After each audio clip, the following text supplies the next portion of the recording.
माऊली ज्ञानोबा सांगतात, मन हे राम झाले, मन हे राम झाले, प्रवृत्ती ग्रासूनी कैसे निवृत्तीसी आले. भगवंत भक्त त्याच्याशी एकरूप होणं, तैसा हृदयामध्ये मी रामू, ही अनुभूती घेणं माऊली ज्ञानोबरांच्या काळात.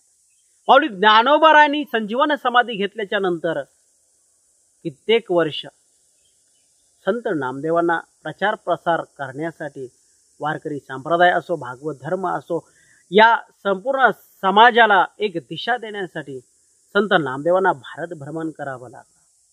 आणि मग जे बहमनशाह आहेत, त्या बहमनशाहाचं आखची राजवट असो, स्थिर राजवट जरी असेल तरी त्या काळामध्ये सुद्धा संत शिरोमणी नामदेव महाराजांना लढावं लागलेलं आहे. मग अशा काळामध्ये संत शिरोमणी नामदेवांचे जे काही प्रभू श्रीरामचंद्र आहेत ते नक्की कोणत्या स्वरूपाचे आहे? संत नामदेवांनी लिहिलेल्या प्रभू श्रीरामचंद्रावरील अभंगापैकी 26 अभंग रचना अशा आहेत की त्या श्रीरामचंद्रांचं महात्म्य सांगतात. विषयी ते 7 अभंग सांगतात. रामचरित्राचं गायन करणारे 8 अभंग त्यांनी लिहिलेले आहेत. वन्न कडव्यांचा 1 अभंग, हनुमंतरायांचं लंका प्रवेश आणि मग लंका दहन आणि पुढील कार्य. एकंदरीत हनुमंतरायांची वीरवृत्ती आहे. आणि हनुमंतराय प्रभू श्रीरामचंद्र या संपूर्ण जीवनामध्ये वीरवृत्तीसाठी किती महत्वाचे आहे, ते किती शूर वीर आहेत हे संत श्रेष्ठ नामदेव महाराज सांगतात. आणि त्यांचं सामर्थ्य किती आहे हे सांगत असताना ते प्रभू श्रीरामचंद्राविषयीची जी काही भक्ती आहे त्या भक्तीचा जागर करतात. 89 रचनामध्ये प्रभू श्रीरामचंद्रांचं वर्णन येतं. भक्तिरस प्रधान युक्त जीवन असणारे प्रभू श्रीरामचंद्र हे नामदेव महाराजांच्या लेखनामधून प्रकट होतात. त्यानंतरचा शांतीब्रह्म नाथबाबांचा काळ आहे. एका हातामध्ये लेखणी आहे आणि एका हातामध्ये तलवार आहे. सकल संतांचा हा राजा, स्वामी एकनाथ माझा, असं तुकोबारांना का म्हणावंसं वाटतं? कारण खरंच राजा जर असेल ना, युद्धाशिवाय, संघर्षाशिवाय, राजगादीशिवाय, सामर्थ्याशिवाय तो राजाच असू शकत नाही. राज्य सांभाळायचं म्हटलं किंवा राज्य जिंकायचं म्हटलं तरी तितकंच सामर्थ्य असावं लागतं. तेव्हा या संपूर्ण झुंजार शूरवीर योद्ध्यामध्ये शांतीब्रह्म नाथबाबा हे राजे आहेत. आणि ते राजे या उपाधीला का पात्र आहेत? एका हातामध्ये किल्ल्याचं संरक्षण करण्यासाठीची तलवार आहे आणि एका हातामध्ये या संपूर्ण समाजाचं रक्षण करण्यासाठी लेखणी आहे. जिथं तलवार कामाची आहे तिथं ते तलवार चालवतात आणि जिथं लेखणी अतिशय महत्वाची आहे तिथं लेखणी. इतिहासाच्या संपूर्ण पानामध्ये एका हातात तलवार आणि एका हातात लेखणी घेणारे शांतीब्रह्म नाथबाबा एकमेव शूर योद्धे. म्हणून सकल संतांचा हा राजा, स्वामी एकनाथ माझा, यथार्थ वर्णन केले आहे जगद्गुरूंनी. भावार्थ रामायणामध्ये 40,000 ओव्यामधून शांतीब्रह्म नाथबाबा प्रभू श्रीरामचंद्रांना प्रकट करतात.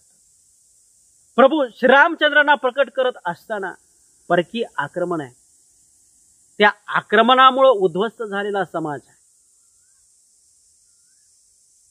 आणि समाज जीवनामध्ये जे गढूळ वातावरण झालेलं आहे, अनिश्चितता आहे, अस्थिरता आहे. परिणामी हा निद्रिस्त झालेला समाज आहे. स्वतःचं अस्तित्व, सत्य भावना, सत्य कार्य, सगळ्या गोष्टींना विसरलेला तो समाज आहे. आणि अशा समाजाला प्रेरणा द्यायची आहे. संपूर्ण तिमिर दाटलेलं आहे, काळोख पसरलेला आहे. आणि अशा काळामध्ये शांतीब्रह्म नाथबाबांच्या लेखणीतून सूर्यवंशी उदयला, सूर्यजोगा यांच्या लेखणीतून तो प्रगट झालेला आहे. तो प्रभू श्रीरामचंद्र, तो नाथांना अभिप्रेत होता. त्या काळासाठी लढणारा शूर वीर योद्धा, 40,000 ओव्यामधून 40,000 प्रकारे प्रकट झालेला हा सूर्य, 40,000 रश्मी किरणामधून, त्या सूर्यप्रकाशाच्या किरणामधून, त्या लेखणीमधून प्रकट झालेला तो भगवान प्रभू श्रीरामचंद्र.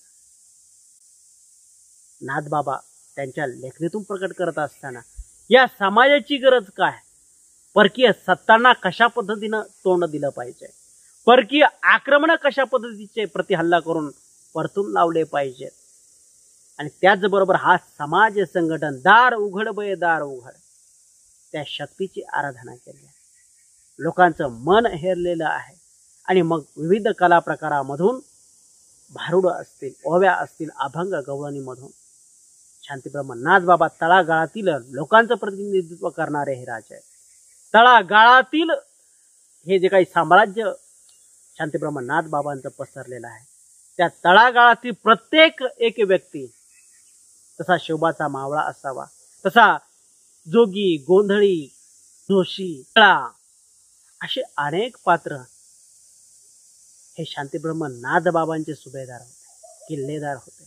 आणि या संपूर्ण समाजाचा किल्ला अभेद्यपणे राखण्याची जबाबदारी या पेंगळ्याकडे होती, या जोशाकडे होती.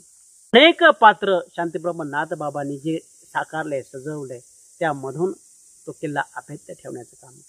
40,000 ओव्यामधून शांतीब्रह्म नाथबाबांनी प्रकट केलेले प्रभू श्रीरामचंद्र संपूर्णपणे झुंजार आहेत, वीर आहेत, शूर योद्धे आहेत. तितकेच सामर्थ्यवान असणारे प्रभू श्रीरामचंद्र, जो पाताळामध्ये बसलेला शेष आहे, तो सुद्धा त्याचं वर्णन करतो. आणि जो भगवान शिव आहे, साक्षात अनादि अनंत असणारा तो परमात्मा, तो सुद्धा त्याचं अतिशय आनंदानं, प्रेमानं वंदन करतो. अशा पद्धतीचे प्रभू श्रीरामचंद्र शांतीब्रह्म नाथबाबांच्या लेखणीतून प्रकट होतात. जगद्गुरु तुकोबारायांचं जर जीवन बघितलं तर तुकोबारायांच्या जीवनामध्ये जेथे जातो तेथे पडतो मातोळा. आता या स्थितीचं वर्णन करत असताना तुकोबाराय ही स्थिती समाजात आहे, परंतु अध्यात्मामध्ये अनागोंदी याच्यापेक्षाही जास्त आहे. योग्य पद्धतीची धर्माची शिकवण देणारी जी काही धर्मपीठ आहेत, धर्म मार्तंड आहेत, धर्माचे जाणते, त्यांचीच अवस्था जर अशी झालेली जर असेल तर तुकोबांचा संघर्ष किती आहे. रात्रंदिन आम्हा युद्धाचा प्रसंग, समाजामध्ये संघर्ष आहे, परकीय आक्रमणामध्ये संघर्ष आहे, आणि अध्यात्मामध्ये अंतर्गत जे काही गोष्टी आहेत, जे घोटाळे आहेत, त्यांच्या विरोधात सुद्धा संघर्ष आहे. मग जगद्गुरु तुकोबारायांचा राम नक्की कसा असेल? जगद्गुरु तुकोबाराय रामाचे परमश्रेष्ठ भक्त आहेत. होणारं परकीय आक्रमण आहे, विसरलेलं भान असणारा समाज, स्वतःचा स्वाभिमान नाही आहे. योग्य काय, धर्म काय, अधर्म काय, योग्य चालीरीती काय आहेत, दिशाहीन भरकटलेलं जीवन या समाजाचं. मग अशा जीवनाला भक्ती मार्गानं पुन्हा योग्य पथावर येण्यासाठी किती मोठी कसरत, किती मोठी मेहनत जगद्गुरु तुकोबारायांना करावी. मग या भरकटलेल्या कर्मकांडामध्ये भक्त नव्हते असं नाही आहे, धर्मानंच जागा घेतलेली होती. त्या जगद्गुरु तुकोबारायांच्या काळामध्ये देवाला मानणारी नव्हती असं नाही आहे. जगद्गुरु तुकोबारायांच्या काळामध्ये हेंदरी सेंदरी दैवत आहे, दगड गोट्यांना देव मानलं जायचं, बळी दिले जायचे. अशा अनेक प्रथा, या प्रथांनी देवालयांची, धर्माची जागा व्यापलेली होती. खचाखच भरलेले ही प्रेत, आणि त्या प्रेतांना ओरबडून खाणारे, ज्यांनी धर्माचं रक्षण करायचे, तेच या प्रेतांचं भक्षण करत होते. आणि अशा स्थितीमध्ये आता या धर्माला ऊर्जितावस्था देण्यासाठी तो जगद्गुरूंचा राम कसा असावा? नामाचे चिंतन प्रकट पसारा, नवविधा भक्तीमधील जे नामस्मरण आहे, नाम संकीर्तन साधन पै सोपे, जळतील पापे जन्मांतराचे. आपलं पाप नष्ट व्हावं, आपल्यावरील संकट टळली जावी, अशा त्या समाजाला तितकी प्रकट असणारी, तितकी जिवंत असणारी भक्ती, तो भक्तिमार्ग दाखवण्याचं सर्वोच्च आव्हान जगद्गुरु तुकोबारायांसमोर होतं. तेव्हा भक्ती स्वरूपातील प्रभू श्रीरामचंद्र नाम संकीर्तन तुकोबांनी स्वीकारलेलं प्रत्येक अभंगातून दिसून येतं. अशा प्रकारे या वारकरी संप्रदायामधील जे काही संत आहेत, त्या संपूर्ण संतांचा प्रभू श्रीरामचंद्र एकच आहे, परंतु काळानुसार त्या प्रभू श्रीरामचंद्रांचं अधिष्ठान काय असावं, त्या काळाला सामोरं जात असताना विचारसरणी काय असावी, प्रत्येक संतांच्या प्रभू श्रीरामचंद्राविषयीच्या रचना तुम्ही अभ्यासा. मग आपल्या लक्षात येतं की या संतांना अभिप्रेत असणारा राम एक नाही आहे, किंवा एकच एक मान्यता असणारा नाही आहे, तो सर्वात्मक ईश्वर आहे.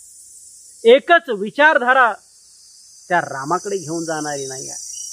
भक्ती मार्ग असो, समाज प्रबोधनाचा मार्ग असो, हा राम बहुआयामी आहे. अनेक घटकांनी नटलेला आहे. संकट काळामध्ये उपस्थित राहणार आहे. सेवा वृत्तीमध्ये सहकार्य करणार आहे. भक्तांचं रक्षण करणार आहे. धर्माचं रक्षण करणार आहे. या धर्माला चेतना देणार आहे. तो राम स्वतःचं जीवन राममय होणार आहे. तो राम सगुण रूपातलाही आहे, निर्गुण रूपातलाही आहे. सगुण आणि निर्गुणाच्या पलीकडे जो आहे तोच श्रीराम आहे. इतका व्यापक अनंत देव पहावया गेलो, देव होऊनच ठेलो. तो राम जाणण्यासाठी जाणार आहे. तो प्रभू श्रीरामचंद्र जाणण्यासाठी जाणारा तुका अंतिमता तुकाराम होऊन जातो. तुका आकाशा एवढा होऊन जातो. तुका आकाशा एवढा होऊन जातो. आकाशा एवढं व्यापक बनवणारा तो राम या संतांना अभिप्रेत आहे. रामकृष्ण.